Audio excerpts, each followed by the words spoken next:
कभी सोचा है, अगर नोबिता को जियान और सुनियो से बदला लेने के लिए भूत बनने का मौका मिल जाए तो क्या होगा? तो चलिए आज एक ऐसी ही मजेदार फैनमेड कहानी सुनते हैं जिसमें नोबिता की मुसीबतें एक बड़ा ही मजेदार मोड़ लेने वाली हैं।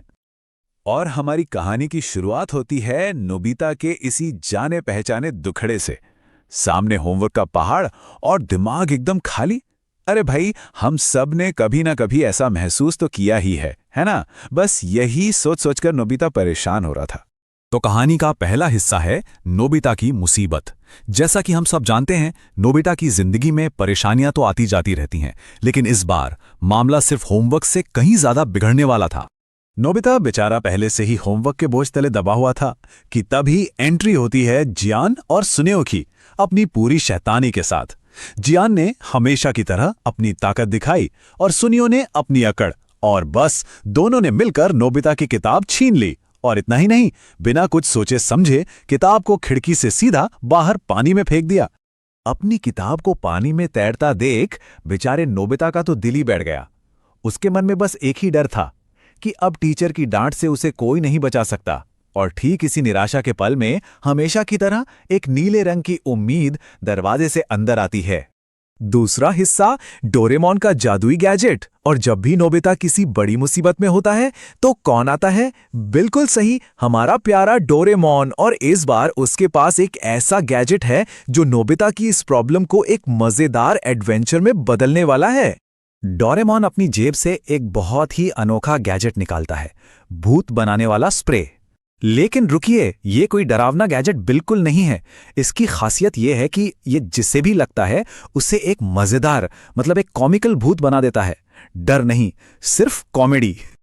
और फिर क्या था, थोड़ी सी हिचकिचाहट के बाद नोबिता ने स्प्रे का इस्तेमाल किया और बूम, पलक झपकते ही वो एक पारदर्शी, हवा में तैरने वाला भूत बन गया।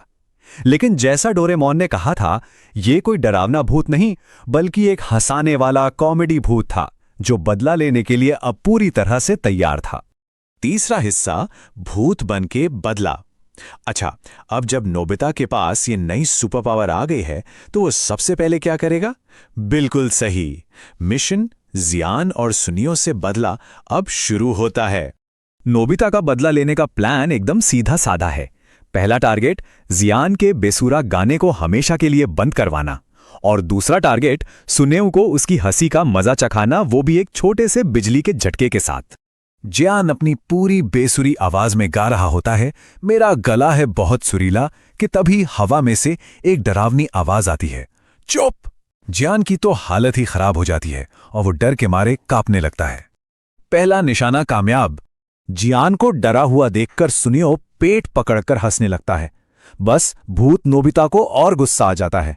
वो कहता है, अच्छा बहुत हंसी आ रही है, ले बिजली का झटका। सुनियो को ऐसा करंट लगता है कि वो जोर से चीख पड़ता है, अरे नहीं, मैं मर गया, मम्मी बचाओ।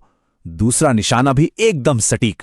जियान और सुनियो को सबक सिखाने के बाद नोबिता खुशी खुशी घर की तरफ जाता है और तभी एक चमत्कार होता है। उसे रास्ते में अपनी वही किताब मिल जाती है। मतलब बदला भी पूरा और किताब भी वापस। वाह, दिन ही बन गया। तो मतलब सब कुछ ठीक हो गया, है ना? नोबिता की जीत हो गई। लेकिन रुकिए, जैसा कि अक्सर नोबिता की कहानियों में होता है, पिक्चर अभी बाकी है मेरे दोस्त। तो यहां सवाल ये उठता है कि क्या नोबिता का दिन सच में अच्छा हो गया? क्या वो इस कहानी का हीरो बनकर निकला? लगता तो नहीं कि नोबिता की किस्मत इतनी अच्छी है। अपनी जीत से खुश होकर नोबिता अपना यह नया भूतिया रूप शिजुका को दिखाने पहुंच जाता है। उसे लगा कि शिजुका तो इम्प्रेस हो जाएगी, लेकिन हुआ इसका बिल्कुल उल्टा। शिजुका उसे भूत समझकर इतना डर जाती है कि पास में रखा बेलन उठाकर उसकी धुनाई शुरू कर देती है। और कहानी का सबसे मजेदार पल तो अब आता है।